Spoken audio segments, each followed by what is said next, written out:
দিল্লির মন্ডি দিয়ে, বাজার দিয়ে যদি ওনার ফ্যামিলির কোনো মানুষ, ছোট্ট কোনো শিশু হেঁটে যেত, শাহ ওলিউল্লাহ দেহলভির খানদানের কোনো ছোট্ট বাচ্চা যায়, সকল ব্যবসায়ীরা দোকানদারি বেচা কিনা বন্ধ করে ওনার সম্মানে দাঁড়ায় যেত। মুঘলরা হজরতের পিছনে জুমা পড়তেন, তাদেরকে বয়ান করতেন।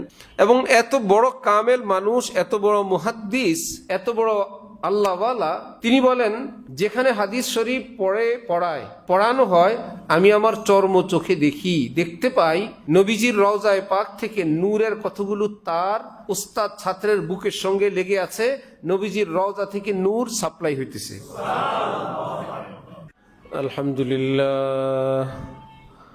আলহামদুলিল্লাহি ওয়া কাফা ওয়া সালামুন আলা ইবাদিহিল্লাযীনা ইসতাফা, আম্মা বা'দ।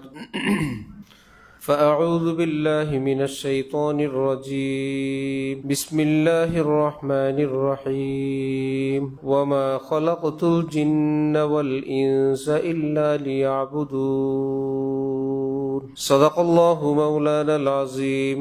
وقال رسول الله صلى الله تعالى عليه وسلم: عليكم بسنتي وسنة الخلفاء الراشدين المهديين، تمسكوا بها وعزوا عليها بالنواجذ، أو كما قال النبي عليه الصلاة والسلام.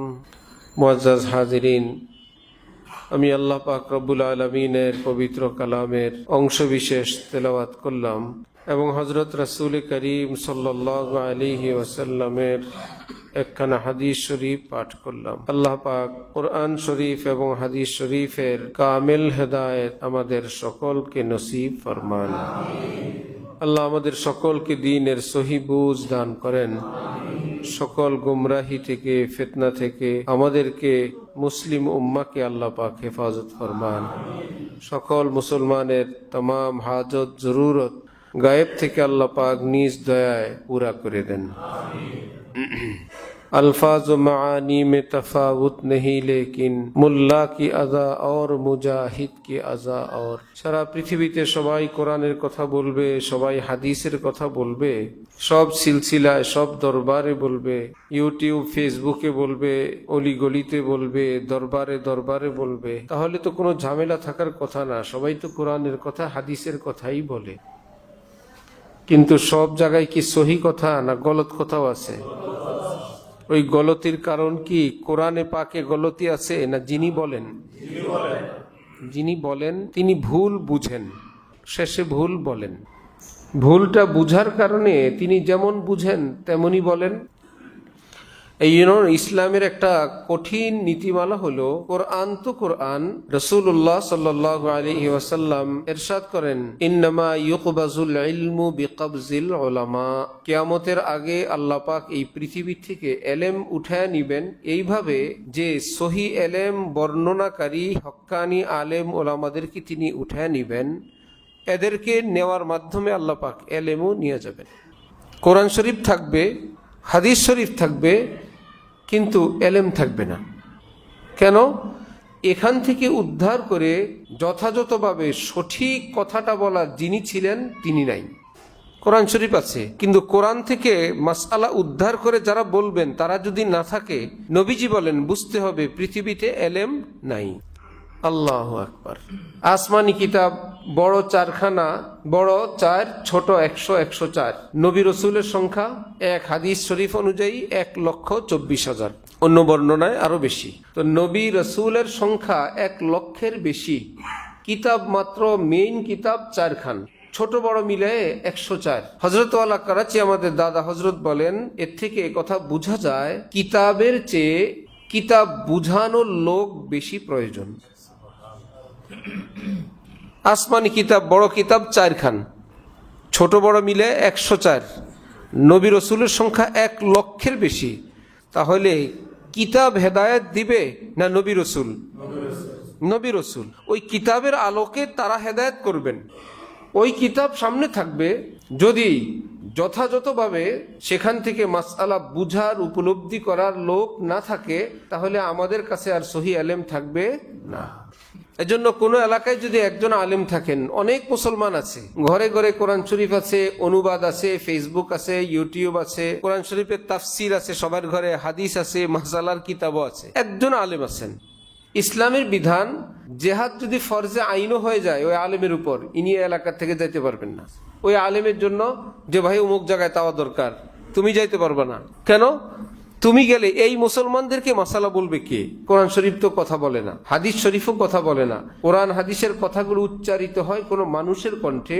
সেই মানুষ যদি আধা ইমানদার হয়, অর্থাৎ নামাজ রোজাও করে, ধোঁকাবাজিও করে, নামাজ রোজাও পড়ে, সুদ ঘুষের সঙ্গেও যুক্ত, নামাজ রোজাও করে, বেপরদাও করে, এরকম মুসলমানরা কি কামেল মুসলমান না আধা মুসলমান?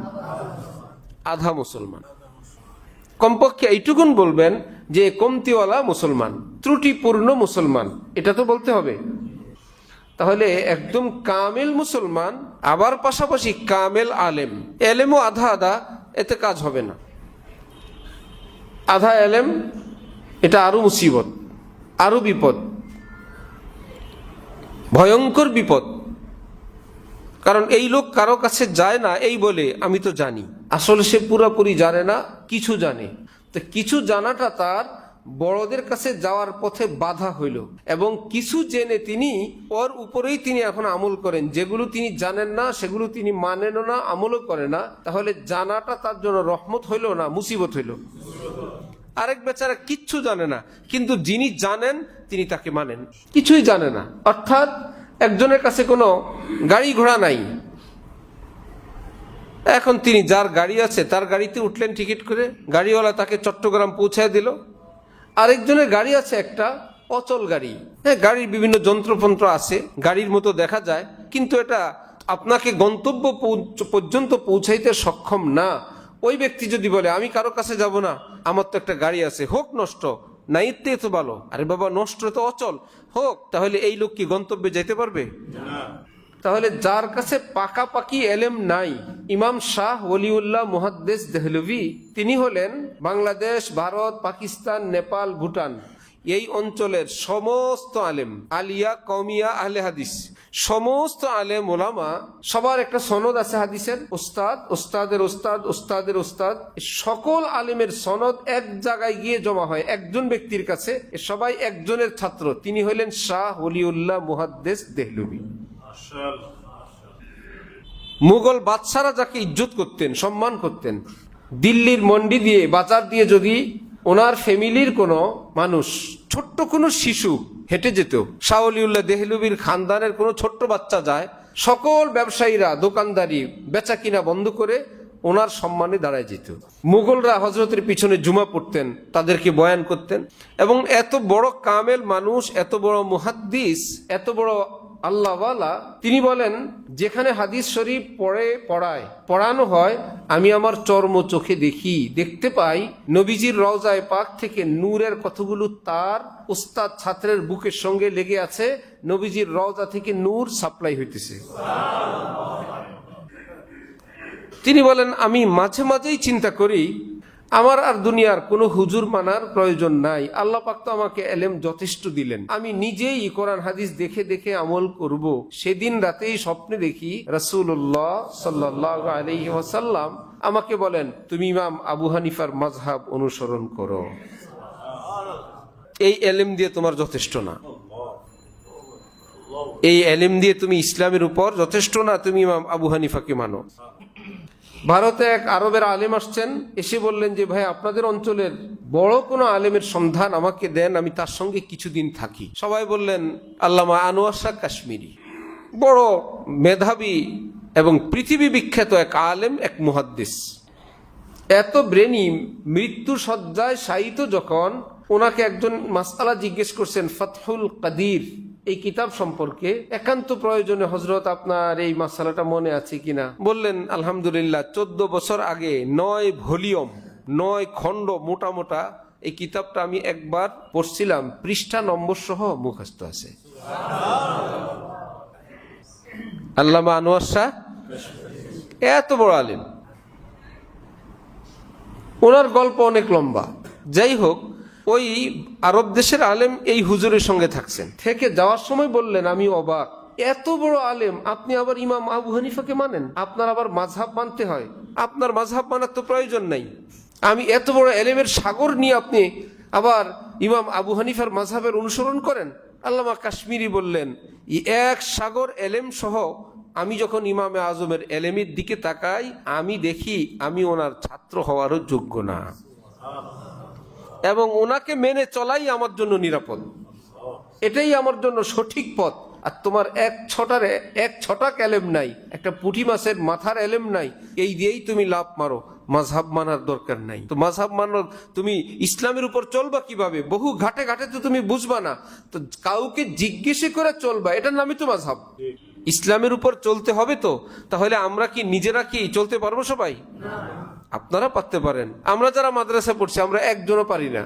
ইসলামের উপর নিজে নিজে আমরা চলতে পারি না। কোরআন শরীফ 30 পারা পড়লাম, হেফজও পড়লাম, অনুবাদ তর্জমা পড়লাম, তাফসিরের অনেকগুলো কিতাব পড়লাম, হাদিসের মধ্যে কিতাবুত তাফসির পড়লাম, শিক্ষকতা করি, তারপরেও পুঁজি হইল কোরআন হাদিসের উপর নিজের এলেম দিয়ে চলার এলেম হয় নাই তো নাই, বরং সেই মহাসাগরের থেকে এক ফোঁটাও এখনো হয় নাই।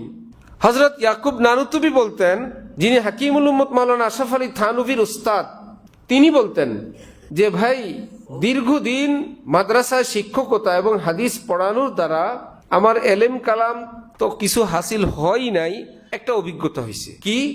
সকল কিতাবগুলো, হাদিসের ব্যাখ্যা গ্রন্থগুলো দেখার পর একটা কথা আমার কাছে চূড়ান্ত এটা মনে হয়, আমি যে একটা জাহেল, আমি যে একটা মূর্খ, এটা আমি বুঝতে পারছি।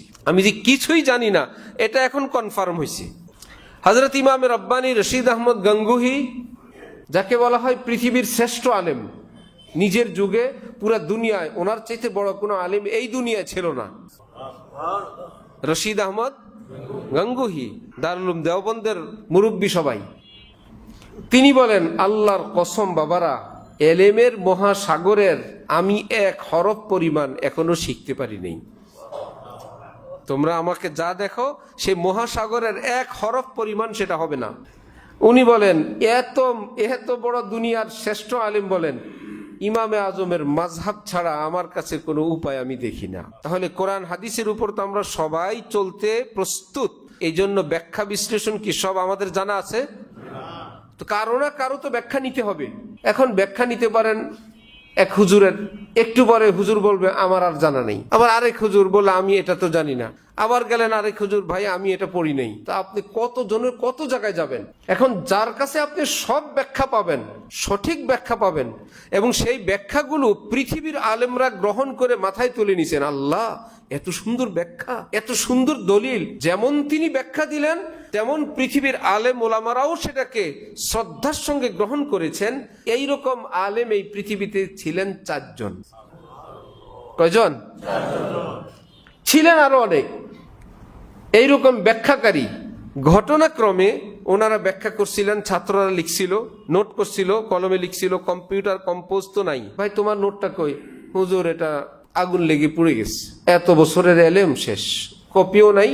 তোমারটা উই পোকা খাই ফেলছে। আরেক হুজুর জিজ্ঞেস করলো, তোমারটা? আমারটা চুরি নিয়ে গেছে। তো এইরকম অনেকেই ছিলেন যারা অনেক কষ্ট করে খেদমত করছেন, কিন্তু তাদের এলেমটা সংরক্ষণ হয় নাই।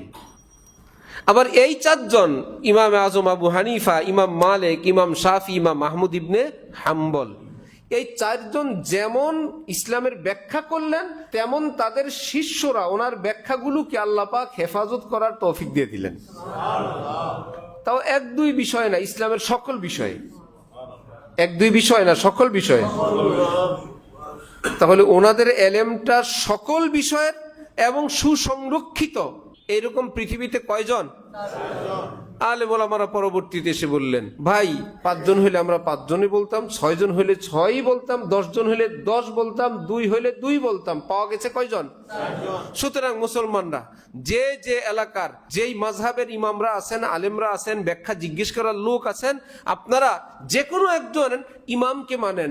অর্থাৎ কোরআনকে মানতে গেলে আপনাকে ব্যাখ্যা লাগবে। এই ব্যাখ্যা আপনি কোথায় কতজনকে জিজ্ঞেস করবেন? ইমামে আজমের অফিসে গেলে আপনি একদম জান্নাত পর্যন্ত পৌঁছতে যা লাগে সব পাবেন। ইমাম মালিকের দফতরে পাবেন, ইমাম শাফির অফিসে পাবেন, ইমাম আহমদ ইবনে হাম্বলের অফিসেও পাবেন, যাকে ভালো লাগে মানেন। এবার যে কোনো একজন ইমামকে মানা এটা আমাদের জন্য, আমরা স্বাধীন। তাহলে আমরা হানাফি কেন? ভাই আমি তো হানাফি মাযহাব, আমার তো ইমাম আবু হানিফার সঙ্গে দেখা সাক্ষাৎ হয় নাই, হবেও না, নাই। তাহলে আমি হানাফি হব? এই এলাকায় আলেম ওলামা সব কি শাফি মাযহাবের না হানাফি মাযহাবের? আলেমরা বলেন যে ভাই উদ্দেশ্য তো ইসলামের উপর চলা, তাহলে আছে আলেমরা হানাফি মাযহাবের, তো হানাফি মাযহাবই তুমি মানো, তোমার জিজ্ঞাসা করার জায়গা আছে। ডং করলে, আনকমন করলে আমি হাম্বলি মাযহাব, তো বিপদে পড়লে যাবা কার কাছে? আমি শাফি মাযহাব, কোন মাদ্রাসায় যাবা? এটা তো নাই। আবার যে এলাকায় মালিকি মাযহাব, তোমরা হানাফি হয়েও না, তোমরা বলো না আমরা বড় ইমামের মাযহাব মানবো। বড় ইমামের মাযহাব মানবা তো মানবা, মাসআলা জিজ্ঞাসা করবা কাকে? যেখানে ইসলাম যেই সিলসিলার যেই মাযহাবের ইমামদের খেদমত আছে, আলেম ওলামা আছে, তুমি তাকে মানো। কোথাও যদি দুইজনের থাকে যে আমাদের এখানে শাফি মাযহাবেরও মাদ্রাসা আছে, আলেম ওলামা আছে, আমাদের এখানে হানাফিও আছে, তুমি যাকে চাও তাকে মানো। ইসলামের মধ্যে কোনো দলাদলি নাই, এটা কোনো গ্রুপিং না। উদ্দেশ্য হলো আল্লাহ রসুলের কথাগুলো মানা। মানতে গিয়ে কাউকে জিজ্ঞেস করতে হবে, কাকে জিজ্ঞেস করব? ওই গ্রহণযোগ্য চারটা ঠিকানা দিলাম, যাকে চাও তাকে জিজ্ঞেস করো। আল্লাহু আকবার।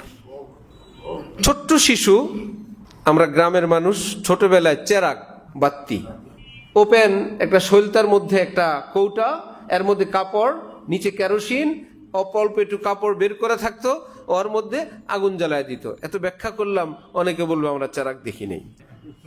আমার বাচ্চাদেরকে বললাম হারিকেন, এরা বলে হারিকেন কি?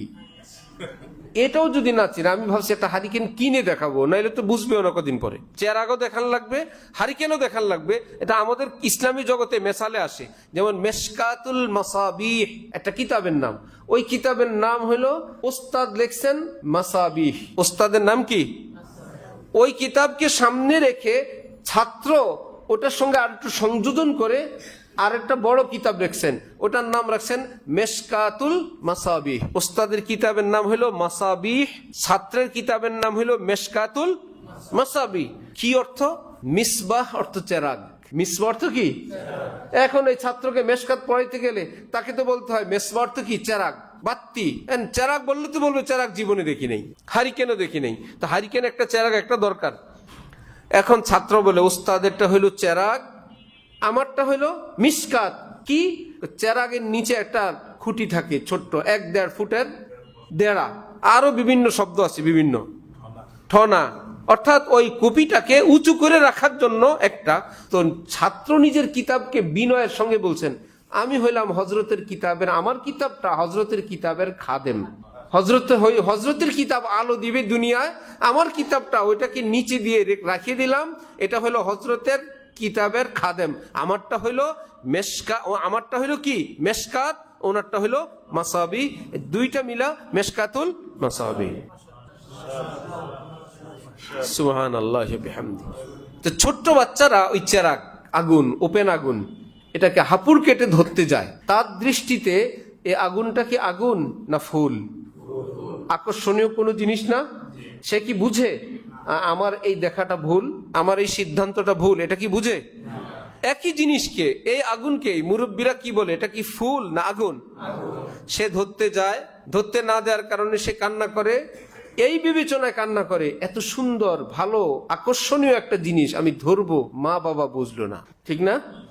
আল্লাহ ওনাদেরকে তুমি সহি বুঝ দান করো। এই না বাচ্চার অবস্থা? অনেক মানুষ আলেমদের হেদায়েতের দোয়া করে, ওনাকে দলে যায় না দেখে, ওনাদের গ্রুপে যায় না, ওনাদের দলে যায় না, ওনাদের মতলব মতো কাজ করে না, এই জন্য আলেম ওলামাদের হেদায়েতের দোয়া করে। তো কুমিল্লা এক মেডিকেল কলেজের ডাক্তার সাহেব মসজিদ থেকে বের হয়েছেন, তো গেইটে এক ফকিরকে কিছু টাকা দিলে ফকির মন ভরে দোয়া করছে, আল্লাহ আপনাকে হাজার হাজার কোটি টাকার মালিক বানাক, আল্লাহ আপনাকে দুনিয়া আখেরাতে এসা দেখ। তো ডাক্তার বলছে, আমার জন্য তোমার দোয়া করতে হবে না, তুমি তোমার জন্য দোয়া করো। তোমার দোয়া দিয়ে যদি মানুষকে কোটি টাকার মালিক বানায় দিতে পারো, ওই দোয়াটা নিজের জন্য করো, আর ভিক্ষা করা লাগবে না। দোয়ার ভাব তো এরকম, মনে হয় যেন আজকের দোয়ায় কাজ হয়ে যাবে। তুমি নিজের জন্য দোয়া করো, আমার জন্য তোমার দোয়া লাগবে না, আমি টাকা দিচ্ছি, তুমি নিয়ে যাও।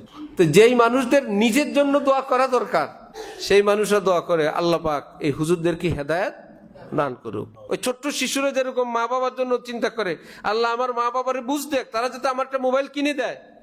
আল্লাহ আমার মা বাবাকে সঠিক জ্ঞান, সঠিক বুঝ দেয়, তৌফিক দান করুক, একটা মোবাইল যাতে কিনে দেয়। একই মোবাইল মা বাবা মনে করে তোমার জন্য ক্ষতিকর, ছোট্ট শিশু মনে করে এটা আমার জন্য উপকার। মোবাইল একটাই, একজন বলে ক্ষতিকর, আরেকজন বলে উপকারী। চূড়ান্ত ফয়সালা আপনারা কোনটা করবেন, শিশুদেরটা না বড়দেরটা? বড় যে জ্ঞানও বড়, বুঝও বড়, সিদ্ধান্তও বড়, এটা উপকার, এটা নিরাপদ।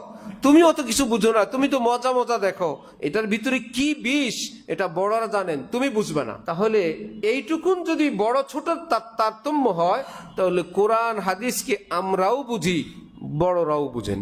একই কোরআনকে আমরাও দেখি, আলেমরাও দেখেন। তাহলে কাদের দেখাটা বেশি নিরাপদ, আমাদেরটা না আলেমদেরটা? আলেমদের মধ্যে যারা ছোট আলেম, আবার যারা বড় আলেম, তাদের মধ্যে নিরাপদ কোনটা, ছোটদেরটা না বড়দেরটা? বড়দের মধ্যে যারা বড় আবার কেউ সেরা, তাহলে শুধু বড়দেরটা না সেরাদেরটা? হযরত রাসূলুল্লাহ সাল্লাল্লাহু আলাইহি ওয়াসাল্লাম বলেন, উম্মত আমি থাকবো না, যুগের সেরা সেরা আলেমরা যেই ব্যাখ্যা দিবেন এটা মেনে নিবা, আমি যেই সিরাতুল মুস্তাকিম বলে গেলাম সেটা পাবা, জান্নাতে চলে যাবা। আর যদি নিজেরা বুঝো, ছোট মোল্লা, ফেসবুকের মোল্লা, রাস্তার মোল্লা, মহল্লার মোল্লা, যে তুমি জানো বড় আলেমরা কিন্তু এর বিপরীতটা বলেন, এই আলেমের কথা কাঁচা কথা, কাঁচা কথা শুনলে তুমি নষ্ট হবা, কোরআনের নাম নিয়ে নিয়েই তুমি ধ্বংস হবা। হইতেছে না?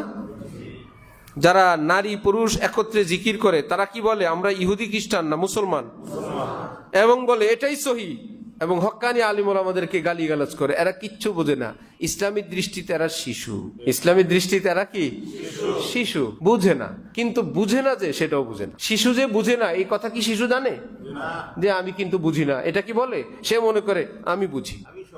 আমি যখন ছোট ছিলাম আব্বার একটা সাইকেল ছিল, আব্বা আমার সাইকেলটা ঠিক মতো চালাইতে দিতেন না, কারণ আমি যেদিন চালাই ওই দিন কয়েকটা স্ক্রু শেষ, গর্ত নাই, ক্ষেত নাই, খামার নাই, নামানামি বলতে কোনো কথা নাই, ভাইঙ্গা চুইরা। আরেকটা ছিল আমাদের ঝাঁকি জাল, বাপ চাচারা চারজন, কারো ঘরে একটা জাল যদি ছেঁড়া, জিজ্ঞাসা করতো আজকে কি তোয়েব জাল দিয়ে মাছ ধরছিল? হ্যাঁ মাশাআল্লাহ বুঝছি। কি হয়েছে? কাই যে 2 হাত লম্বা একটা ছেঁড়া, গাছ পড়ুক ঠেঙ্গা পড়ুক কোনো নামানামি নাই, টানবো যা আসবে, হয়তো ঠেঙ্গা আসবে, না হলে জাল ছিটতে ছিটতে আসবে, শেষ। সোজা কথা। কে এত কষ্ট করে নামবেন? সবার আদরের ভাতিজা, কারো ছেলে, আমার বড় আর পুরো ফ্যামিলিতে কেউ নাই, এখন আর কি করবে? সবাই একটু হেফাজতে হেফাজতে রাখতো। ওই সময় মনে মনে একটা আশা ছিল, বড় হইলে আল্লাহ যদি তৌফিক দেয় একটা সাইকেল কিনবো, জীবনের একটা স্বপ্ন, একটা সাইকেল কিনবো, আর মানুষের সাইকেল চাওয়া লাগবে না, আমার একটা নিজের বাইসাইকেল থাকবে, আমার চাইতে আর ফুটানি কার আছে? এখন কি মনে হয় যে সাইকেলের স্বপ্নটা সঠিক ছিল? ওই সময় মনে হয়েছে এটাই সঠিক, কিন্তু বড় হবার পর মনে হইলো আল্লাহ আমি এগুলো ভাবছি, আস্তাগফিরুল্লাহ।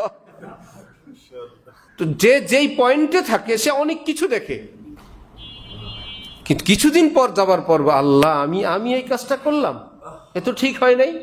এই জন্য নবীজি বলেন, তোমার বিদ্যা, তোমার বুদ্ধি, তোমার মেধা, তোমার জ্ঞান, তোমার চক্ষু এটা ত্রুটিপূর্ণ, তুমি পাকা না, আরবি ভাষা নিয়েও জানো না, তুমি আলেমও না, তুমি কোরআন হাদিস বিশেষজ্ঞও না, কোনো বিশেষজ্ঞর সাগরিদও না, এমনি সামনে কিছু জানছো, এতে করে ইসলামের মতন এত মস্ত বড় পথের পথ প্রদর্শক তুমি না, তুমি পথিক। আমরা সবাই কি পথিক, পথ প্রদর্শক না। আমার কাছে আমার এক বায়াত, পুরান ঢাকার এক বড় হাজী সাহেব, ধনী মানুষ, চিল্লায় যাবেন, গেছেন মশওয়ারা করতে, মহব্বত করে, সম্পর্ক রাখে। বললাম যান, কি নিয়তে যাবেন, ওস্তাদ হিসাবে না ছাত্র হিসাবে? যাবেন তো ঠিক আছে, নিয়তটা ঠিক করেন, আল্লাহর রাস্তায় যাবেন, এই উসিলায় মাশাআল্লাহ ফায়দা হবে। কি হিসাবে যাবেন? যদি বলেন আমি উস্তাদ হিসাবে যাব, তাহলে ইসলামের একজন উস্তাদ হইতে গেলে অনেক পরীক্ষা নিরীক্ষা আছে। আর যদি বলেন আমি ছাত্র হিসাবে যাব, বিনা পরীক্ষায়। একই গাড়িতে ড্রাইভারও যায়, প্যাসেঞ্জারও যায়। তো যদি ড্রাইভার হয়ে যেতে চান, তাহলে তো আপনি ড্রাইভারি পারেন কিনা, লাইসেন্স আছে কিনা, কত বছরের অভিজ্ঞতা, চোখের পাওয়ার আছে কিনা, পরীক্ষা আছে না? আমাকে একজনের ড্রাইভার দিবে, একজন সর্বপ্রথম নতুন গাড়ি নিলাম, আল্লাহর রহমত যে দিবে সে তার গাড়ি সহ নতুন ড্রাইভার নিয়ে আসছে। বললো আমারটা নিয়ে এই পুরান ঢাকায় আসবো, ঝিলমিল দিয়ে উপর দিয়ে আসতেছি, যে জায়গা দিয়ে নিচে নামার আছে না, নিচে নামারি বরাবর লেখা আছে ঢাকা, আর এইদিকে লেখা আছে কি ঝিলমিল না জানি কি লেখা আছে বাবুবাজার, এবং ব্যারিকেড দেওয়া লোহা, সে সোজা চলে যাইতেছে ওইদিকে। কার বাবা ওইদিকে ব্যারিকেড দেওয়া বন্ধ, অনেকদিন একটু চোখে একটু কম দেখি। যেই বেচারা নিয়ে আসছে সে হলো ওই গাড়ির মালিক, রেন্টেকারের মোহাম্মতের মানুষ, সে ড্রাইভার নিয়ে আসছে আমাকে দিবি, তো তার গাড়ি নিয়েই এই পথে আসছে। সে ওই যেই পথ বন্ধ ওই বরাবর, যেদিকে নামার না নেমে বন্ধ বরাবর যাইতেছে। বললো তুই গাড়ি সাইড কর, সাইড কর। সাইড করে 100 টাকা দিয়ে বললো তুই সে দিয়ে চলে যা, তোর আর বাকিটুক চালার লাগবে না, আমার গাড়ি আমি নিয়ে যাবো। আমাকে বলতেছে যে ভাই এত বছর গাড়ি চালায়। আমি বললাম এত বছর চালায়, সেই অভিজ্ঞতাটা ক্ষয় হইতে হইতে আর কতটুক আছে, আর অল্প আছে। বিভিন্ন জিনিস হইতে হইতে এটা বাড়ে, কোনো জিনিস হইতে হইতে কি কমে। বেচারারা অল্প আছে, ওই তো চোখ নেই, চোখের সমস্যা। তাহলে একজন চালক হওয়ার জন্য খালি চালক না, আবার প্রাথমিক তার ইঞ্জিনিয়ারিং জানতে হয়, সার্টিফিকেট লাগে, কত কিছু। আচ্ছা এগুলো একটাও কি আমাদের প্যাসেঞ্জারের লাগে? ভাই আমি অত কিছু জানি না, আমি পিছি বসছি। তাহলে যদি কেউ বলে আমি দিন শিখাইতে যাই, আপনি দাঁড়ান, আপনি দিনের শিক্ষক, তাহলে আপনার পরীক্ষা, আপনি কি পাস, আপনি কি সূরা কেরাত জানেন, আপনি দ্বীনের কথা বলতে মাপঝোপ জানেন কিনা, যদি ভুল হয়ে যায় আপনি টের পাবেন কিনা ভুল হয়ে গেছে, নাকি বলতেই থাকবেন যা মুখে আসে, কয় আমার তো মাপঝোপ নাই। একজনে নামাজ পড়তেছে আমাদের দোস্ত কালকে জুমার মসজিদে, আমি বয়ানে বসছি 1:42 বাজে, উনি মনোযোগ সহকারে সুন্নত পড়তেছে। পরে ধরলাম যে ভাই তুমি পরিচিত লোক, নামাজ কি এইরকম যে ভাই আল্লাহ ছাড়া আমার আর নামাজের মধ্যে কোনো কিছুর হুঁশ থাকে না? তাহলে তো রাকাতও ঠিক রাখতে পারবে না। নামাজের রাকাতের হিসাব কি আরেকজন করবে না নামাজি করবে? এই নামাজি তো জানে নামাজের মধ্যে শুধু আল্লাহর খেয়াল। এখন শুনি রাকাতেরও নাম্বার ঠিক রাখার লাগে, এটা 1, এটা 2, এটা 3, এটা বসতে হবে, এটা দাঁড়াইতে হবে। আবার শুনলাম সুবহানা রাব্বিয়াল আলা আজিমের হিসাবও করতে হবে। এই তো 3 বার হলো, তাহলে কি উঠবো নাকি 5 চালাবো? না তাহলে 5 বারই পড়ি। এগুলো কি হিসাব রাখা লাগবে না? তা আমরা তো জানি নামাজ শুধু আল্লাহর ধ্যান। এখন শুনলাম রাকাতও গুনতে হয়, সুবহানা রাব্বিয়াল আলা আজিমও গুনতে হয়। এখন ফজরের নামাজে দাঁড়াইছেন, এত মনোযোগ সহকারে নামাজ শুরু করছেন, সালাম ফিরায় দেখেন 20 মিনিট আগে সূর্য উঠছে। হবে না? এত বেহুশ হইলে হবে না। দেখতে দেখা যায় বুজুর্গি, আসলে বুজুর্গি না, সবটা শয়তানি। এমন মনোযোগ সহকারে নামাজ পড়ছে, সূর্য উঠার টাইম টুম দেখে নাই। হবে 5 রাকাত 7 রাকাত কিচ্ছু, কয় রাকাত আমি আর রাকাত জানি না, আল্লাহর জন্য পড়ছি। হবে নাকি হিসাব করতে হবে? আঙ্গুল দিয়ে হিসাব করা মাকরু, আরেক জ্বালা। মনে মনে হিসাব রাখতে হবে। 3 সুবহান রাব্বিয়াল আলা আজিম 3 হইলো, 5 হইলো, এই ফাতিহা হইলো, তারপরে কোন সূরা পড়বো ভাবতে হবে, আউযু বিসমিল্লাহ পড়ে ওই সূরা শুরু করতে হবে। এই মনটাকে রাখতে হবে কিনা? এই জন্য দিন যদি সহি জায়গা থেকে আপনি না শিখেন তাহলে আপনার পেছ লাগবে। তাহলে আল্লাহ দ্বীনের কথা বলতে যারা গায়রে আলেম হাজরাতরা যান, তাদের জন্য নিরাপদ কোনটা? ওস্তাদ হিসাবে যাওয়া না ছাত্র হিসাবে? বিনা পরীক্ষা আপনি পাস। ভাই আমি জানি না দেখেই তো বাইরেছি। আর যদি ফুটানি করেন, উম্মতের ব্যথা নিয়ে দরদ নিয়ে ওস্তাদ হিসাবে গেছেন, তাহলে আপনাকে একটা টেস্ট দিতে হবে। যে কোনো লোক সেনাবাহিনীর পোশাক পলায়ল মার্কেট থেকে কিনে একদম বাংলাদেশ সেনাবাহিনীর লোগো লাগায় পিস্তল বানায় আপনি হাঁটতে পারবেন না। আপনার টেস্টের পরে আপনার নিয়োগ আছে। যে কোনো লোক নিজের নামে ডাক্তার লাগাইতে পারবে না, কমপক্ষে MBBS পাস করতে হবে। লাগাইতে পারবে কেউ? তাহলে দ্বীনের খেদমতটা তো অত সহজ না। দ্বীনদার আমরা সবাই হইতে চাই, দ্বীনের খেদমত করতে চাই, কিন্তু কোন খেদমত? আমি কি ওস্তাদ হয়ে সেই খেদমত, না নিজে দ্বীনদার হওয়ার খেদমত? এই লোক যে ছাত্র হিসাবে গেল, ওস্তাদ হবার তার যোগ্যতা নাই, তাহলে আপনি বুড়াকালে ছাত্র হিসাবে গেলেন, আপনাকে নিজের খরচ নিজে দিলেন, আপনি মহল্লা এসে বললেন এই আলিম ওলামারা দ্বীনের খেদমত করে, তারা টাকা নেয়, আমি যে দ্বীনের খেদমত করে আসলাম, নিজের পকেটেরটা খরচ করে দ্বীনের খেদমত করে আসলাম। লাগলো না প্যাচ?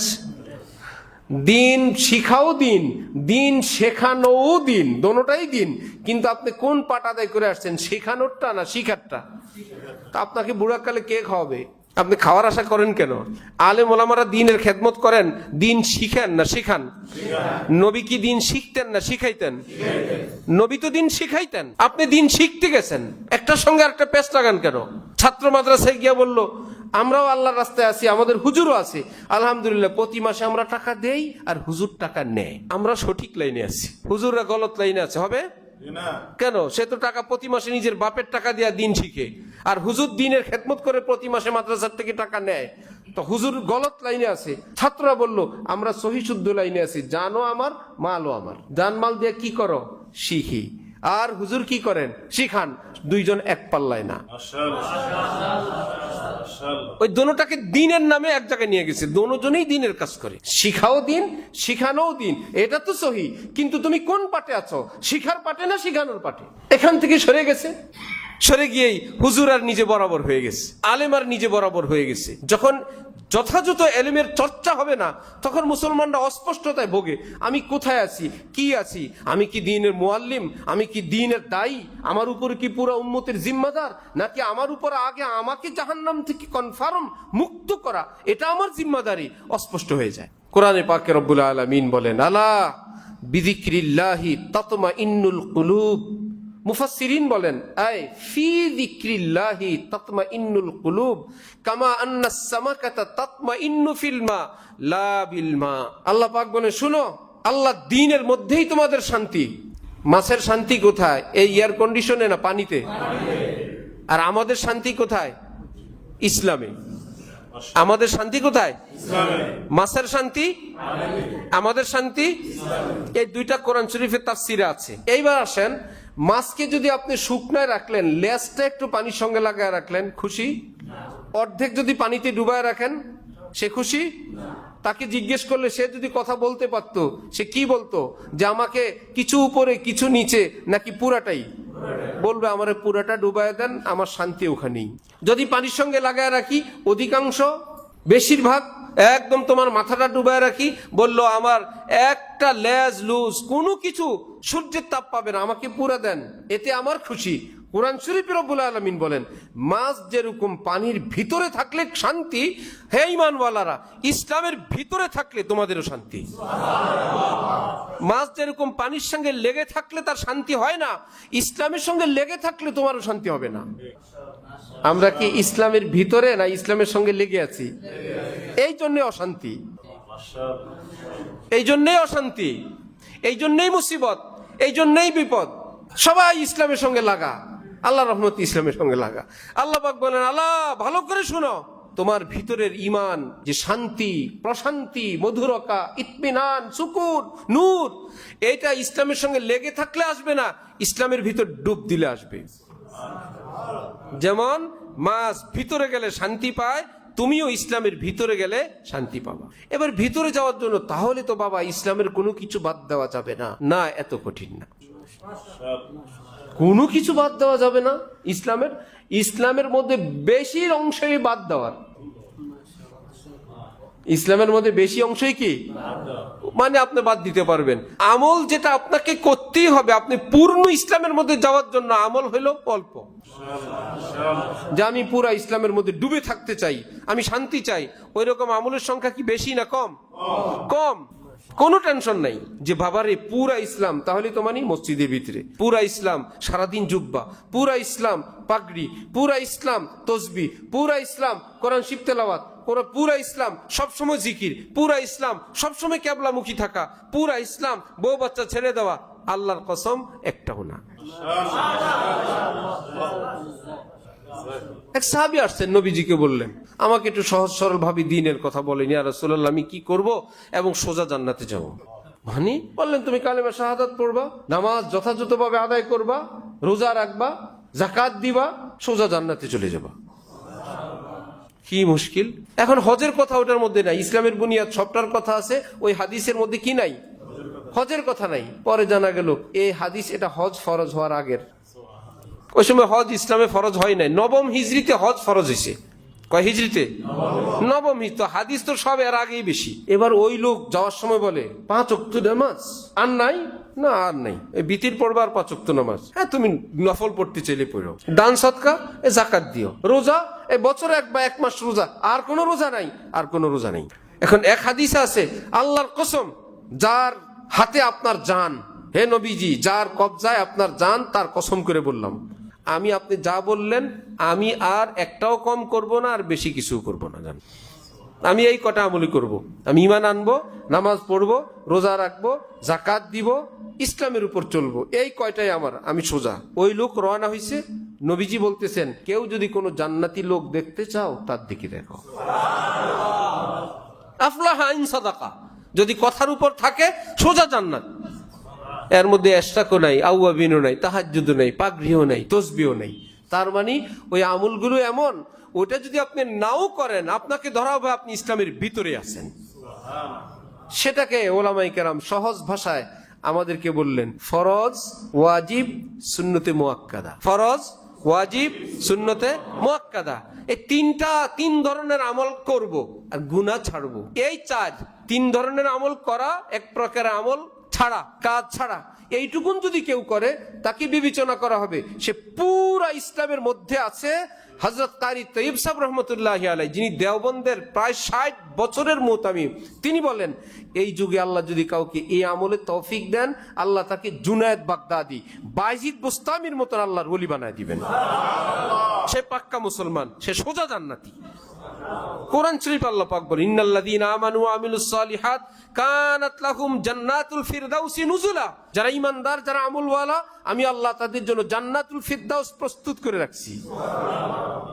এখন যিনি বয়ান করেন তিনিই তো জানেন না এই আয়াতের অর্থ। তাকে যদি জিজ্ঞেস করেন, হুজুর কেউ যদি তাহাজ্জুদ না পড়ে সে কি নেককার? তাহাজ্জুদ পড়া কি নেক আমল না? এখন সে তাহাজ্জুদ পড়ে না, সে কি নেককার? আমতা আমতা করবে, এখন পড়ছে বিপদে, কি পড়ি কি। ইসলামের ভাষা, হ্যাঁ সে নেককার, কারণ তাহাজ্জুদ যদি বর্জন করে গুনাহ হবে? তাহাজ্জুদ কি ফরজ, ওয়াজিব, সুন্নতে মুআক্কাদা? তাহাজ্জুদ ছাড়লে গুনাহ হবে? সুতরাং এইরকম আমলগুলো যদি না করে তাকে বলা যাবে না সে নেককার না। আচ্ছা হুজুর, এশরাক না পড়লে কি তাকে আমলওয়ালা ধরা যাবে? এশরাক এত বড় আমল, এটা বাদ দিলে সে নেক আমলওয়ালা কি না? আমি কি বলবো? না না না, এশরাক বাদ দিলে নেক আমলওয়ালা না।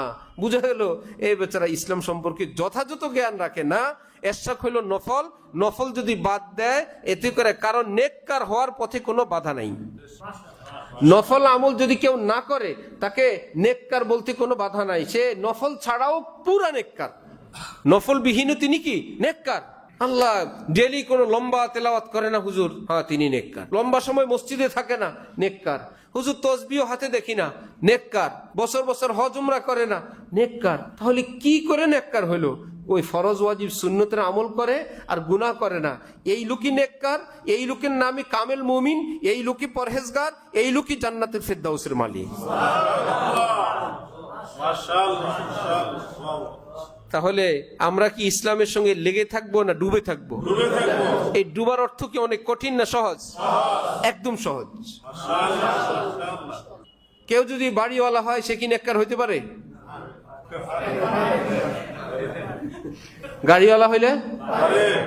ফ্যামিলির সবার একটা করে গাড়ি আছে, ছেলে মেয়ে বউ বাচ্চা সবার একটা করে গাড়ি আছে, সবার জন্য আলাদা ফ্ল্যাট আছে, বাড়ি আছে। এমনকি এই বেচারার একদম বিদেশেও হালাল পয়সার বাড়ি আছে। এই লোক কি গুনাহগার না নেককার?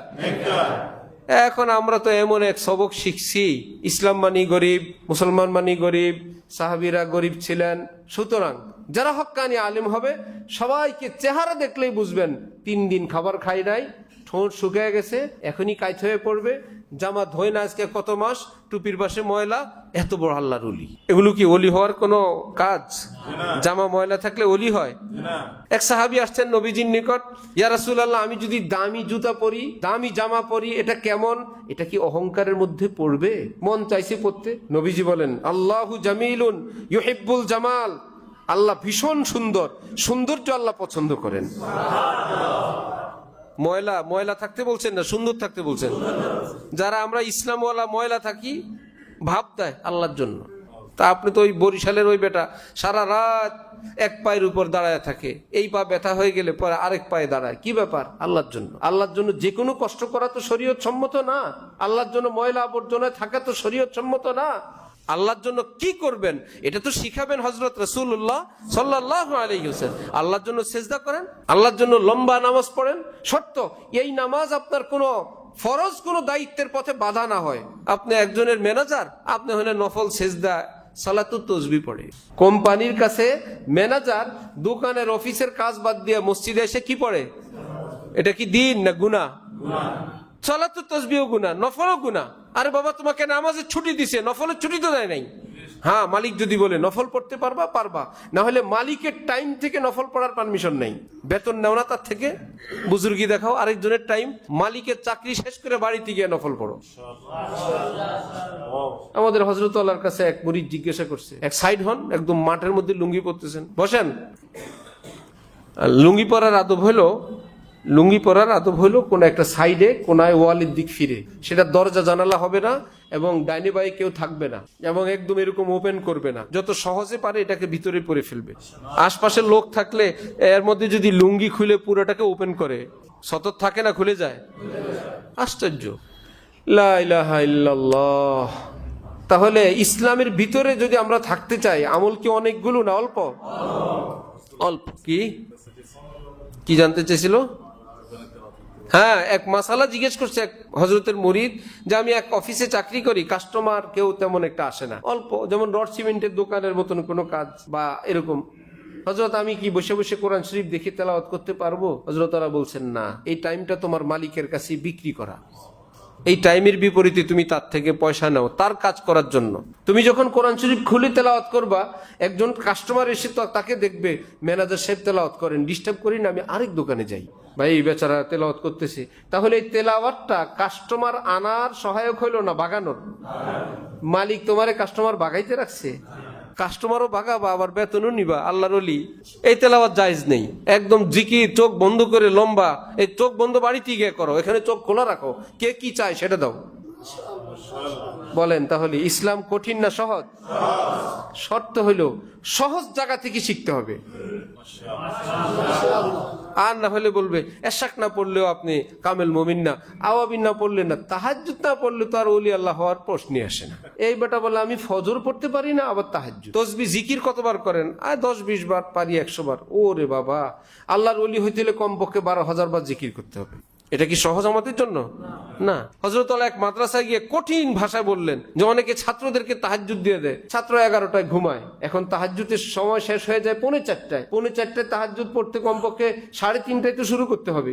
3:30টায় শুরু করলে 3টায় উঠে ওযু ইস্তিনজা করতে হবে। 11টার থেকে 3টা পর্যন্ত হয় 4 ঘন্টা। ঘুম আসতে একটু দেরি হলে 3.5-4 ঘন্টা ঘুমাইলে যারা মেধার এবং ব্রেনের খেদমত করে, হযরত থানবী লিখছেন কমপক্ষে 6, ভালো হইলো 7-8 ঘন্টা ঘুমানো। যারা ব্রেনের কষ্টের কোনো কাজ করে কমপক্ষে 6 ঘন্টা। এখন তুমি তাহাজ্জুদ দিয়ে দিলা এই ছাত্রকে ভোর রাতে তাহাজ্জুদ, অথবা এমন কোনো ব্যস্ত মানুষ তাকে তাহাজ্জুদ দিয়ে দিছে ভোর রাতে। যেই মানুষ চলতে ফিরতে পারে না, দিনের বেলায় শক্তি পায় না, তাকে বলে দিছে রাত্রে 2টায় উঠে 8 রাকাত তাহাজ্জুদ পড়বেন, 12 তাসবিহ জিকির করবেন, ধ্যান করবেন। একদিন জিকির করে এমন শোয়া দিছে আর উঠেই না। জোহরও পড়তে পারে না, আসরও পড়তে পারে না। কি ব্যাপার? বলে পিসাব হুজুর সবক দিছিলেন, এক সবককে ছয় ফেলছে মুরিদ। হযরত আবু হুরায়রা রাদিয়াল্লাহু তাআলা আনহুকে সেই যুগে নবীজি বলছেন, তুমি তো দিনভর হাদিস নিয়ে ব্যস্ত থাকো আবু হুরায়রা, তাহাজ্জুদের সময় তো হয়ে যায় এশার পর পর। তাহাজ্জুদের ওয়াক্ত শুরু হয় কখন? এশার পর পর। আমরা যে জীবনভর শুনলাম শেষ রাতে, ভোর রাতে, ওটা শুনছি, একটু খেয়াল করে শুনি নাই। ওটা হলো তাহাজ্জুদের উত্তম সময়। শেষ রাতে, ভোর রাতে কি সময় না উত্তম সময়? তাহলে উত্তম সময় এটা যদি হয়, আরেকটা প্রশ্ন হয় না, তাহলে সময় কখন? এটা যদি উত্তম সময় হয় তাহলে সময় কখন? যে যখন এশার নামাজ আদায় করবেন, এশার সুন্নত পড়ার পর পর তাহাজ্জুদের ওয়াক্ত শুরু। কেউ যদি সে এভাবে পড়ে নেন, এশার 2 রাকাত সুন্নত পড়ে তারপর আপনি 2 রাকাত পড়লেন তাহাজ্জুদের নিয়তে, আল্লাহ তৌফিক দিলে 4 রাকাত, 6 রাকাত, 8 রাকাত পড়লেন, পড়ে নিলেন এশার পর পর সন্ধ্যা রাতে। কিয়ামতের দিন এই ব্যক্তিকে আল্লাহ তাহাজ্জুদ ওয়ালাদের কাতারে উঠে দিবেন। মনে করেন জোহরের নামাজের ওয়াক্ত হয় 12টায়, আমরা পড়ি কয়টায়? 1:15-1টায় ব্যাপকভাবে। কেউ যদি 12টায় নামাজ পড়লেন, কিয়ামতের দিন কি বেনামাজি হিসেবে উঠবেন না নামাজি হিসেবে? কারণ সে সময় আসার পর পর পড়ছে। কিন্তু হাদিসে আছে জোহর একটু বিলম্বে করে পড়ো উত্তম। জোহর একটু বিলম্বে করে পড়া কি?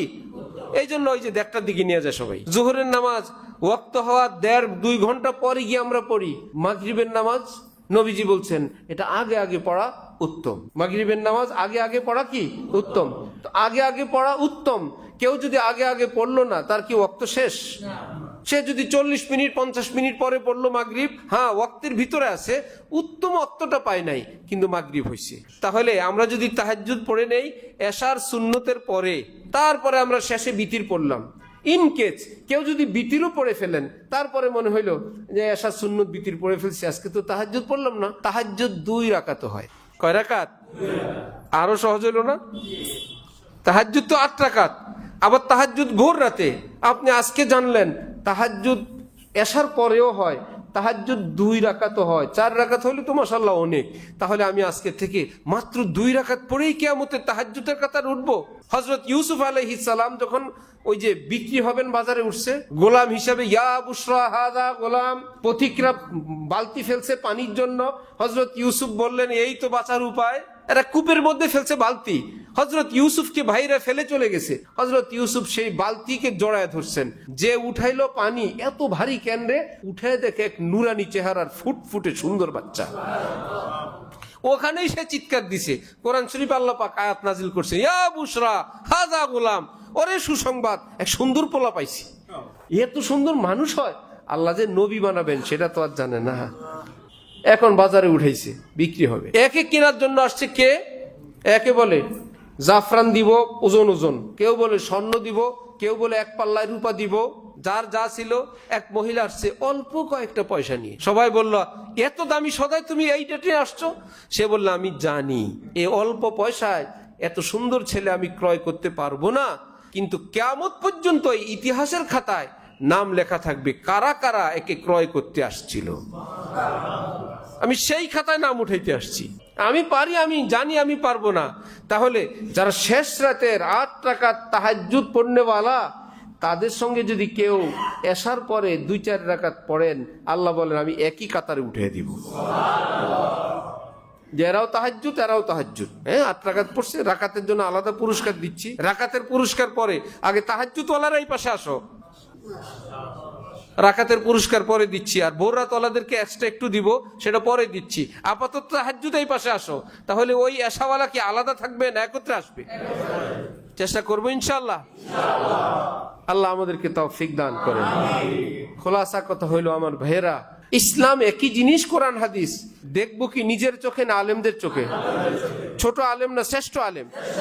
শ্রেষ্ঠ আলেমের চোখে দেখলে দেখবেন ইসলাম সহজ। আর আমাদের শান্তি ইসলামের সঙ্গে লেগে থাকলে না ভিতরে থাকলে? যে যেটা নিয়ে আছেন খুশি হয়েন না, আপনি দেখেন আপনার ফরজ ওয়াজিব সুন্নতে মুআক্কাদা ওকে আছে কিনা। যদি না থাকে, সারা দিন যদি আপনি ইসলামের খেদমত করেন, আপনি পাক্কা মুসলমান না। যে ব্যক্তি সারা দিন নামাজ পড়ে, বউর হক আদায় করে না, সন্তানের হক আদায় করে না, এই লোক কি পাক্কা মুসলমান? এত নামাজ পড়েও মুসলমান না। 3 সাহাবী নবীজির আমল নেওয়ার জন্য খবর নিতে গেছেন। কি করেন? বললেন কি করেন? রাতে আর কিছু ঘুমান, কিছু নফল পড়েন। আর রোজার খবর? আর রোজার খবর হলো কোনোদিন নফল রোজা রাখেন, কখনো খাবার দাবার খান, এমনি বউ বাচ্চা, হ্যাঁ বিবিদের সঙ্গে সময় দেন, থাকেন। বুখারী শরীফের হাদিস। একজন আরেকজনের দিক তাকায়। আমরা ভাবছিলাম নবী জীবনে বউ বাচ্চাও রাখবেন না, সারা রাত নফল পড়বেন, সারা বছর রোজা রাখবেন। আবার নিজেরাই ব্যাখ্যা করছে, উনি তো নবী, ওনার তোর কোনো গুনাহ নাই, উনি অল্প করলেও তো আল্লাহ পুরস্কার বেশি দিবেন, আমরা ওনার সঙ্গে পাল্লা দিলে হবে না, আমল বাড়ায় করতে হবে। উনি ঘুমান আবার নফল পড়েন, কোনোদিন নফল রোজা রাখেন, কোনোদিন ছাড়েন, বিবি বাচ্চাদের সঙ্গে সময় দেন, এভাবে আল্লাহরে পাওয়া যাবে না। 3 জন নিজেরা বুজুর্গই ঠিক করছেন। একজনে বলে ইনশাআল্লাহ আজকের থেকে আর ঘুমাঘুমি নাই, সারা রাত নফল। আরেকজনে বলে বউটো যা আছে ঘরে থাকবে, আমি আল্লাহর রাস্তায়। আরেকজনে বলে আর কোন রোজাবিহীন কোনো দিন নাই, সারা বছর একদম আল্লাহ তুল শুধু রোজা। জিবরিল আমিন গিয়ে নবীজির কাছে খবর লাগাই দিয়েছেন, আপনার সাহাবীরা তো আপনাকে ছাড়াই চলে যেতেছে। এক এক বুজুর্গের অবস্থা তো এই। নবীজি আসছেন, এই খবর নাকি? আল্লাহর ভয় তোমাদের অন্তরে বেশি না আমার অন্তরে বেশি? আমি আল্লাহকে বেশি ভয় পাই, আমি আল্লাহর দিন বেশি জানি। আমি তো রাত্রে কখনো ঘুমাই, কখনো নফল পড়ি, কোনোদিন রোজা রাখি, কোনোদিন রোজা ছাড়ি। আমি তো আমার স্ত্রী সন্তানদের সঙ্গে সময় দেই। এটাই দিন, এটাই জান্নাতের পথ। সারাদিন মসজিদে থাকবেন, বিবি বাচ্চার হক আদায় করবেন না, এটা কি জান্নাতের পথ না গুমরাহির পথ? গুমরাহির পথ। দেখতে দেখা যায় বুজুর্গ একজনে উজু করে নাই, আরেকজনে উজু করে নামাজ পড়ে, 2 জনের নামাজ দেখতে কি কোনো বেশ কম আছে? যিনি উজু করেন নাই তিনি জানেন যত লম্বা সেজদা করবেন, যত পাগড়ি দিবেন, যত নামাজ পড়বেন, সওয়াব তত বেশি না তত গুনাহ বেশি। সবাই দেখতেছে আল্লাহর ওলি, ফেরেশতারা বলে ওলির নামে যে কি লেখি আমরা জানি, আল্লাহর ওলি শয়তান। তো বুঝা গেল এরকম দেখানোর আমল না, শরীয়ত কি পন্থায় বলে সেটা করেছে। চেষ্টা করবো ইনশাআল্লাহ। আল্লাহ আমাদের সবাইকে তৌফিক দান করেন। ওয়া আখিরু দাওয়ানা আলহামদুলিল্লাহি রাব্বিল আলামিন।